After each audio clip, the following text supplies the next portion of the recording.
Welcome, everybody. Thank you for tuning in to Lose the Veil. My name is Leslie Brown, and I'm going to let the panel introduce themselves. Hi, I'm Solar. Hello, this is Gene. How are you? Hi, everyone. I'm Soli. This is Bonnie. Hey, I'm Shoshana. I do want to ask one thing about community, because I'm clear that I will be who I am, wherever I am. And in Judaism, there still is this like community, like you're part of a community. Mm-hmm. And then when you just start doing other things, what has that been like for you, maintaining this freedom of yourself, but also like being in community? I relate to community deeply. I'm a community organizer, so I'm always in communities, and I have a lot of different communities. So you've met a few. They're vastly different. Yes. Some of them overlap, and many of them don't. They're just different vibes, right? And my evolution, my spiritual journey, my spiritual evolution has really been a process of bringing people along with me and not leaving our people behind. And for me, that is a revolutionary practice, a liberation practice. As I evolve, I want my people to be with me. I'm not trying to leave nobody out, right? And I enjoy bringing people along. And so part of that has been sharing deeply and asking my community for support, asking my community to be on this journey with me. So when I started the journey of becoming a Kohenet, I created a GoFundMe. Actually, not because I couldn't figure out the money situation for myself, but more because it was important to me that everybody knew that I was on this journey and that I received their support, right? And so the GoFundMe was less about like, I actually can't pay for this, and more about, I want my people to invest in this vision of me being a priestess for you. Like, don't you think you need a priestess in your community? You right? Yeah. You want that? Yes. Exactly. So like, can you show me that what I'm up to is valuable to you too, so much so you're willing to invest with me in my future and journey, because you know that me being a priestess also means you have a priestess in your community that you can call on for weddings, baby namings, deaths, abortions, miscarriages, all of the life cycle events where we need priestessing, where we need guidance, where we need ritual, right? So my practice has always been deeply rooted in community, bringing community with me along that journey, and also finding the points at which I can weave them together. You talk about the Jewish priestess, and that's where you went to school, and that's what you cultivated the most. And I just find it so interesting because even us looking on the outside, and just being presented Judaism, we would never know that there's a priestess aspect to this religion. I had a student, a Jewish rabbi. When I started to do this, I actually called to ask, what is the Shekinah? Do you know, he kind of tried to blow me off. Mm-hmm. So it's like, what was that about? Leslie, you're making me think about, let's address this, okay? Because first of all, nobody knows how to say the thing, okay? It's Shekinah, Shekinah. It's never Shekinah. I don't know. It's But Shekinah. Shekinah. Shekinah. And you like the. Yes. Yes, it's Hebrew. And so Hebrew is a guttural language, similar to Arabic. Yeah. So you have the in there. Yes. You have a few. Yeah. Yes. But we need to teach the technology that when you look up, how do you say? Oh, don't do that. I don't know why you went there. I don't know. We were just talking about technology. You gotta talk to Gene about, fixing the technology. Seems like out of bounds. Wait, so I'm interested in knowing what did he say? How?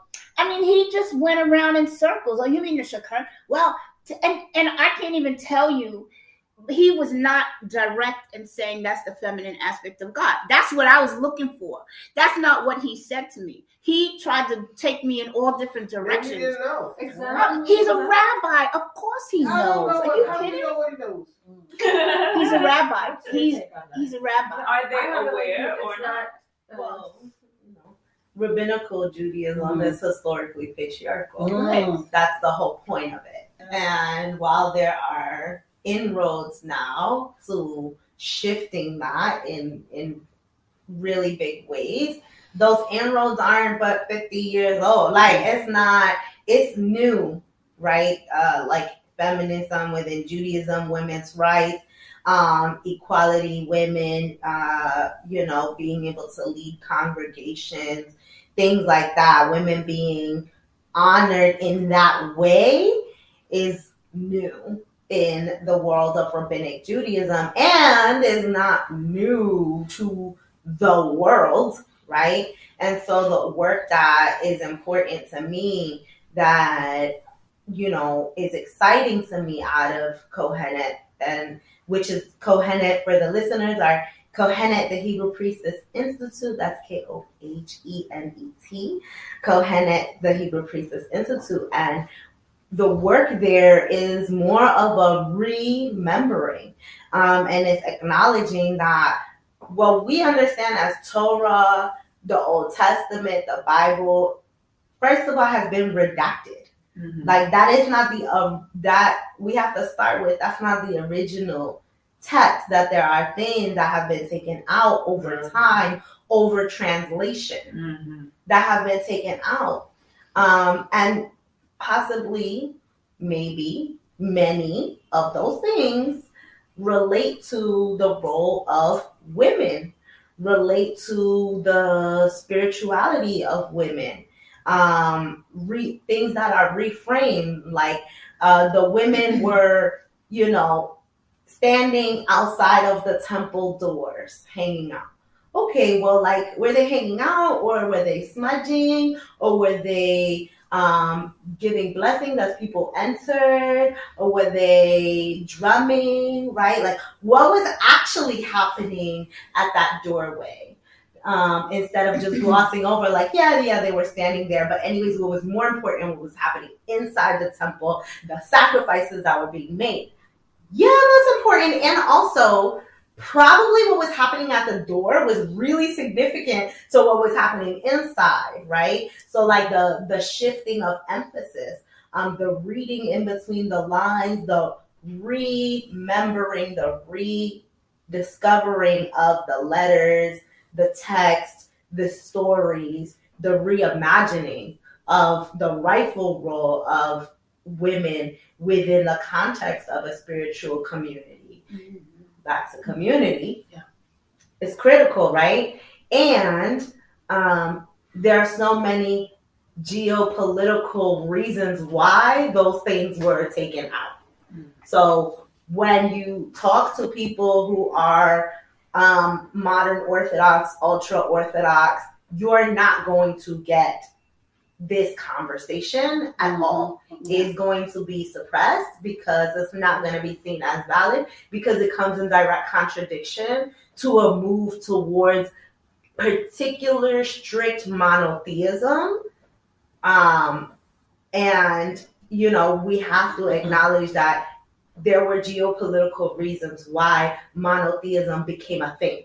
Yeah. It was not a thing, and it became a thing, right? And in the same way that we can look at,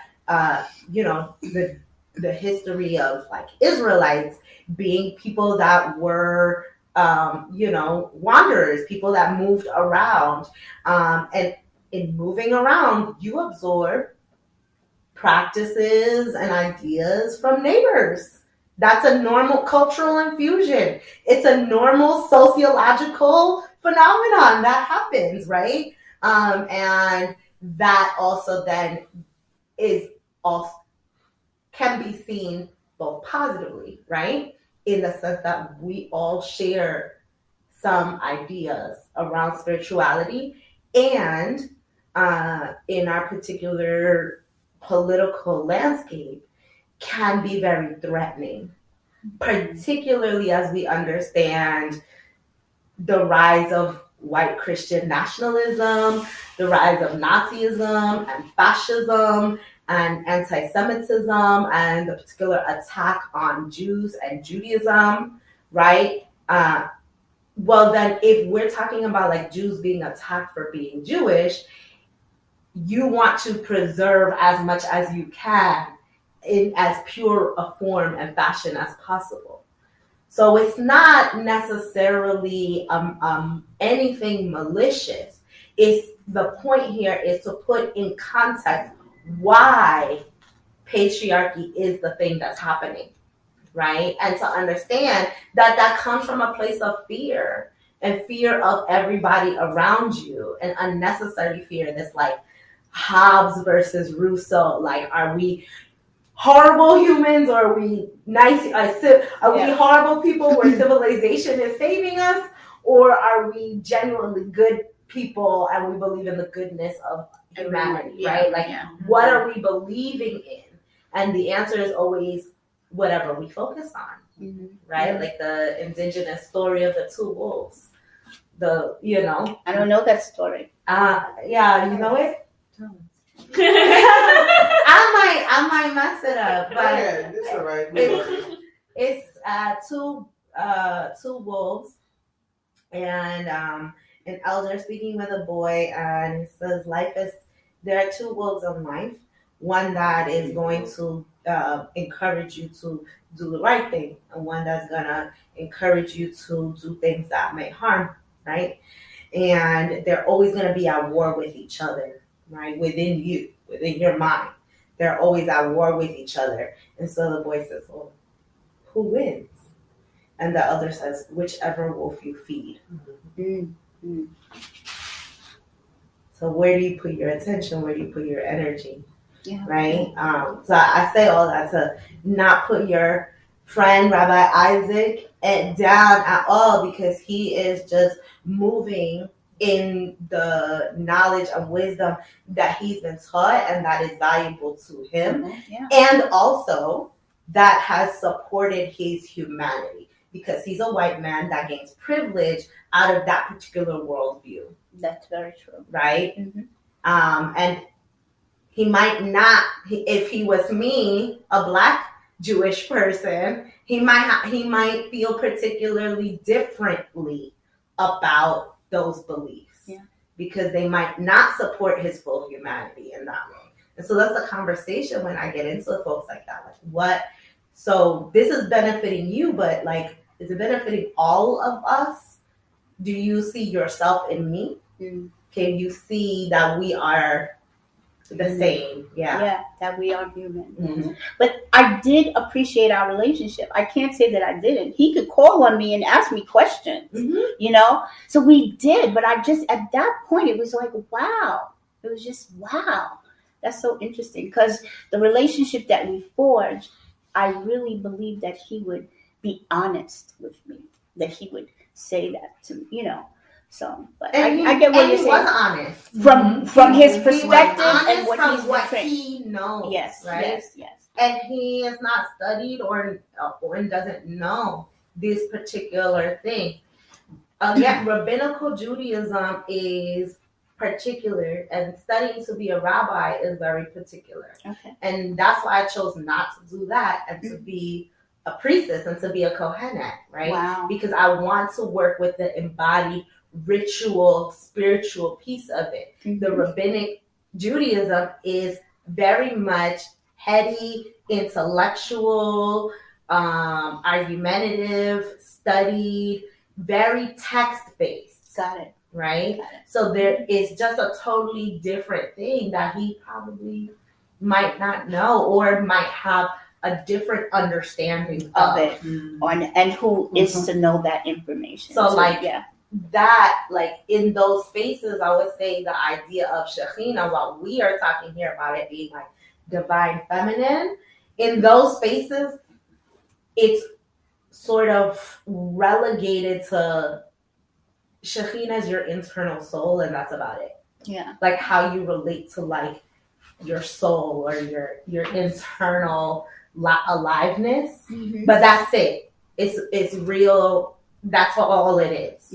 And I'm more interested in it. So I look into it and expand and explore the ways in which actually that's not it. Yeah. There are all these other things about the divine feminism, feminine. It's like you're reading my mind because I keep writing down whatever the thing is, and then you go to it, and then I'm like, I like this. I'm just going to keep writing. I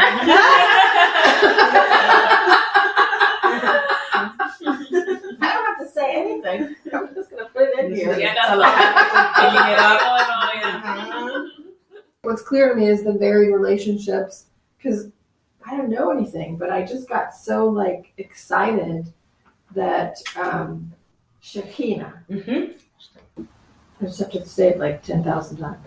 Yeah, maybe you want to work with Shekhinah a little bit. Yeah, in your own practice. Yeah. There's just varied relationships with that. But what's clear is what you said, that it's this internal.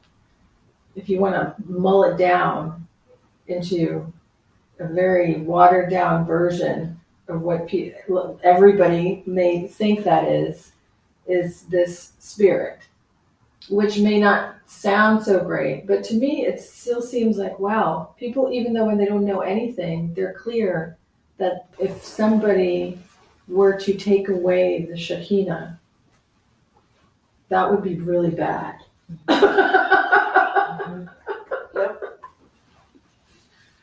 Or it would be such a missing in one's humanity. So in that way, I just am like, I don't know. You don't know anything, but you know that that's not a good thing to happen. To have God take away the Shekhinah. So I have a question also. So in your travels, because we also had a conversation about the Kundalini, is there a relationship between the Shekinah energy and the Kundalini energy and the Holy Spirit? Well, I do not know about the Holy Spirit. I'm not studied in Christianity, so I can't speak to that. And what I do know is that there's a lot of crossover between, or not crossover, but there is a particular place in which Judaism meets Buddhism. Okay. And there's a lot of practice around that. I'm not the person that I think would be able to answer that best. I have some friends that probably know a lot more who are deeper into their practice as yoga teachers. Okay. Who could speak to that.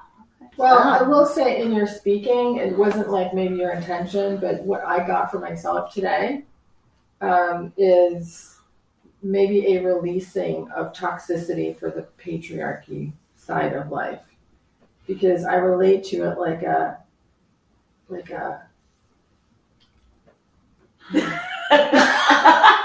What is Like what now?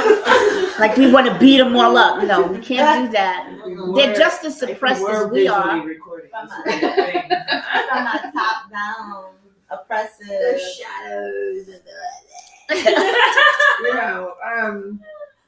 and there, for me, like, I'm just like, there's ways that we create in life, and possibly it was created and now it's not used properly. It was created as a way to protect the community, as this kind of energy that is protecting the community, but now has moved into entitlement, into all the other things. Yeah. Right? Because there's, once someone feels that they are in the in group and they belong, then sometimes that's all that matters. It's like, I belong here and you don't. Thanks so much. We all have those. Yeah. We all have ego defenses and strong suits that we wear to protect us from particular moments, right? That serve us at particular moments of our life, and then those moments are over, but we're still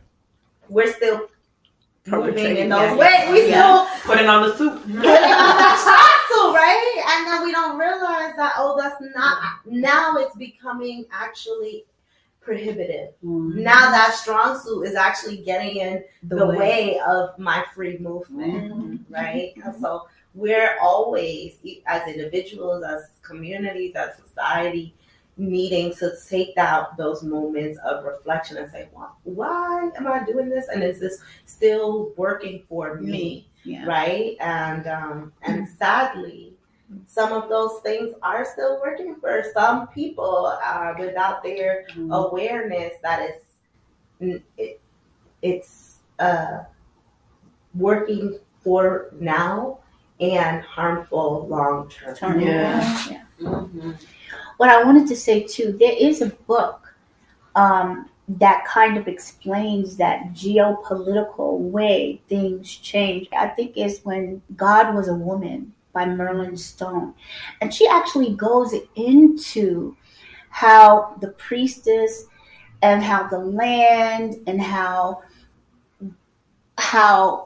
that whole situation happened because the men weren't sure who their babies were, and so they wanted land. So she explains a lot of what you said about how this became patriarchal because of, and you're right, out of fear. I'm afraid I won't know who my kid is if you're in these priestess houses and you're healing these people. So, oh my gosh, we're going everywhere. But Leslie, so I've been looking up because I'm interested in finding out some information about postpartum care that goes all the way back to kings and queens and so on. Mm-hmm. And what you're talking about, not knowing who your baby is. It's interesting because the context with which that was put together in terms of the women living collectively in priestesses mode. And some of them were married and had husbands, but some of their work was also healing other people and other men. And some of that begot children. I'm just saying that because it looks different now outside where you could say it hasn't changed, but maybe we think about, because of the political part of trying to keep things separate, what we see now is maybe unattractive or not, is the way things really should have been. Now, if you go and you look into the culture of lions, this came to me. You look at the culture of lions, there's one man that fathers all these babies, and then when he doesn't work in the tribe anymore, a new man will come in and sire babies with the same people that were there. So is that more natural, thinking in terms of some of the things that were said in the Bible and back in Canaan and all those things? Was that a more natural way of being, as opposed to what we have put all these, restrictions on? Yeah. I don't know. But I do know that we keep looking at sometimes behind us as if we did things better then or something. Mm-hmm. And we're still trying to work it out here. And so as I've been looking back at birthing, because that's something that, is important to me. If we look at some of the monarchies and birth, it was ugly and disgusting because we think, oh, wow, they had it great or they had a great life or something. But you have a monarch who has to produce an heir. That's your job first, and you'd have to actually birth this baby in front of the peanut gallery. Wow. Now, how natural is that? Yeah, that's true. We have had an amazing conversation. So many wonderful pieces of information. Please stick with us. We're not done. There's more. Thank you for coming. Say good night, everybody, or good morning.